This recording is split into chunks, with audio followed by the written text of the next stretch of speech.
വടക്ക് കിഴക്കൻ ഇന്ത്യയിലെ ചിക്കൻസ് നെക്ക് എന്നറിയപ്പെടുന്ന സിലിഗുരി ഇടനാഴി മുറിച്ചുമാറ്റുമെന്ന് ബംഗ്ലാദേശിലെ ഇടക്കാല സർക്കാർ പരസ്യമായി പറയുന്നുണ്ട്. അങ്ങേക്ക് ഇതിനെക്കുറിച്ച് എന്താണ് പറയാനുള്ളത്? ആ ഒരു പരാമർശം വരാനായി നമ്മൾ കാത്തിരിക്കുകയായിരുന്നു. അത് നമ്മളുടെ മണ്ടത്തരമാണ്. ഇപ്പോഴാകട്ടെ പ്രസക്തമായ മറ്റൊരു രാജ്യത്ത് നിന്നാണ് ആ സംസാരം വന്നിരിക്കുന്നത്. നിങ്ങൾക്ക് ഇതിനെപ്പറ്റി അറിയില്ലെങ്കിൽ അദ്ദേഹം എന്താണ് പറയുന്നതെന്ന് അറിയാമോ? ഇന്ത്യയുടെ ഒരു ഭാഗത്ത് വെറും 22 കിലോമീറ്റർ മാത്രം വീതിയുള്ള ഒരു ഭാഗമുണ്ട്. ഒരു രാജ്യം ഉണ്ടാക്കേണ്ടത് ഇങ്ങനെയല്ല. ഒരുപക്ഷെ 1946-47 കാലത്ത് നമുക്കതിനൊന്നും അധികാരമില്ലായിരുന്നിരിക്കാം. പക്ഷേ 72-ൽ നമുക്ക് അധികാരമുണ്ടായിരുന്നു. എന്നിട്ട് നമ്മളൊന്നും ചെയ്തില്ല. ഇപ്പോഴിതാ ആളുകൾ ഈ ചിക്കൻസ് നെക്കിനെ കുറിച്ച് സംസാരിക്കാൻ തുടങ്ങിയിരിക്കുന്നു. ഈ ചിക്കൻ നെക്സിനെ ശരിക്കും വളർത്തേണ്ട സമയമാണിത്. നമ്മളതിനെ നന്നായി പരിപോഷിപ്പിച്ച് അതിനെ പെട്ടെന്ന് തന്നെ ഒരു ആനയാക്കി മാറ്റണം.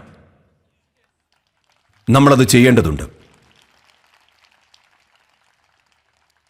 അതുകൊണ്ട് വെറും ഒരു ചിക്കനായി ഇരുന്നാൽ ഒരു രാജ്യത്തെ ഉണ്ടാക്കാൻ കഴിയില്ല. അത് വളർന്ന് ഒരു ആനയാകണം. ചിലപ്പോൾ അതിന് നല്ല ആഹാരം വേണ്ടിവരും, അല്ലെങ്കിൽ സ്റ്റിറോയിഡുകൾ വേണ്ടിവരും. എന്ത് വേണമെങ്കിലും നമ്മൾ ചെയ്യണം. എന്തായാലും ഇതിപ്പോൾ എല്ലാവരുടെയും ശ്രദ്ധയിലേക്ക് വന്നിരിക്കുകയാണ്. ഇത് സംഭവിക്കുക തന്നെ ചെയ്യും. പക്ഷേ നമ്മൾ എന്ത് ചെയ്യാൻ ശ്രമിച്ചാലും അതിനൊരു വിലയുണ്ട്. എപ്പോഴും ആ ഒരു വില നൽകേണ്ടി വരും.